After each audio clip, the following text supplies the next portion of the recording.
ചെറുപ്പക്കാരായിരുന്നു.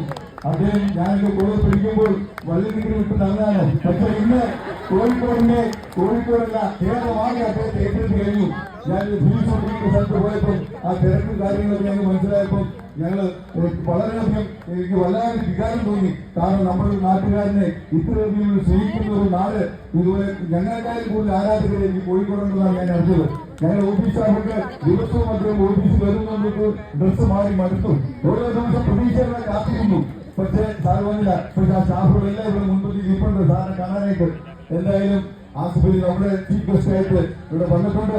നല്ല നല്ല നിർദ്ദേശങ്ങളും അദ്ദേഹത്തിന്റെ വാഹനം ഓടിച്ചുള്ളപ്പോഴുള്ള അനുഭവം അദ്ദേഹം പങ്കുവയ്ക്കും. നമ്മളെല്ലാം ദൃശ്യമാധ്യമങ്ങളെ കണ്ടതാണ്. അപ്പൊ എന്തായാലും അദ്ദേഹം പറയും. എന്തായാലും അദ്ദേഹം വന്നതിൽ വളരെയധികം സന്തോഷമുണ്ട്. നല്ലൊരു മെസ്സേജ് പൊതുജനങ്ങൾക്ക് കൊടുക്കുന്നുണ്ട്. ഈ കവാടത്തിൽ നിന്ന് പുറപ്പെടുന്ന ഓരോരുത്തരും ആ റോഡ് സേഫ്റ്റി മെസ്സേജ് ഉൾക്കൊണ്ടുകൊണ്ട് നാളുകളിൽ വണ്ടികൾ ഓടിക്കണമേ എന്നാണ് മോട്ടോർ വാഹന വകുപ്പിന് വേണ്ടി ഞങ്ങൾക്ക് അഭ്യർത്ഥിക്കാനുള്ളത്. ഒരു സത്യപ്രതിജ്ഞ ചടങ്ങൊക്കെയുണ്ട്. അതെല്ലാം ശിരസാധനം വഹിക്കാം. വളരെ സ്നേഹത്തോടെ ആദരവോടുകൂടി എന്റെ നാട്ടുകാരനായ ആസിഫലിയെ സ്വാഗതം ചെയ്യുന്നു.